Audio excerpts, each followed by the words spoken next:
কয়েকদিন আগেও যুদ্ধবিরতির কারণে আন্তর্জাতিক বাজারে তেলের দাম কমতে শুরু করেছিল, কিন্তু সেই স্বস্তি বেশি দিন স্থায়ী হয়নি। নতুন করে যুক্তরাষ্ট্র ও ইরানের মধ্যে উত্তেজনা বাড়তেই আবারও চাঙ্গা হয়েছে তেলের বাজার।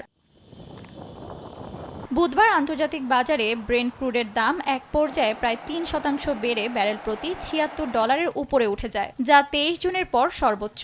বিশ্লেষকদের মতে এই দাম বৃদ্ধির মূল কারণ সরবরাহ নিয়ে বিনিয়োগকারীদের উদ্বেগ।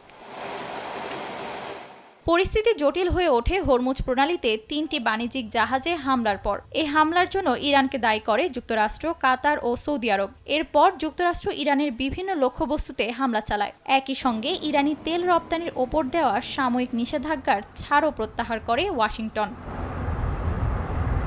অন্যদিকে ইরান সরাসরি হামলার দায় স্বীকার করেনি, তবে দেশটি বলছে নিজেদের জাতীয় স্বার্থ ও নিরাপত্তা রক্ষায় প্রয়োজনীয় ব্যবস্থা নেওয়া হবে। ফলে দুই দেশের মধ্যে উত্তেজনা আরও বাড়ার আশঙ্কা তৈরি হয়েছে। বিশ্লেষকদের মতে বিশ্বের সমুদ্রপথে পরিবাহিত অপরিশোধিত তেলের বড় একটি অংশ হরমুজ প্রণালী দিয়ে যায়। তাই এই পথে কোনো ধরনের বাধা বা নিরাপত্তা ঝুঁকি তৈরি হলে বিশ্ববাজারে তেলের সরবরাহ ব্যাহত হতে পারে। আর সরবরাহ কমার আশঙ্কা দেখা দিলেই আন্তর্জাতিক বাজারে দাম বাড়তে শুরু করে। বর্তমান পরিস্থিতি দীর্ঘায়িত হলে তেলের দাম আরও বাড়তে পারে। একই সঙ্গে বাড়তে পারে জাহাজ চলাচলের খরচ এবং পরিবহন ব্যয়।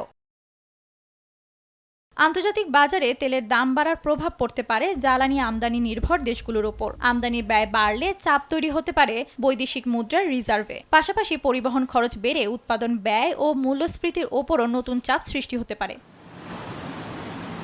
তাই এখন বিশ্ববাজারের নজর যুক্তরাষ্ট্র ইরান পরিস্থিতি এবং হরমুজ প্রণালীর নিরাপত্তার দিকে, কারণ এই দুই বিষয়ই আগামী দিনে তেলের দামের গতিপথ নির্ধারণে বড় ভূমিকা রাখতে পারে। তানিয়া আক্তার, নিউজ ডেস্ক, দেশ টিভি।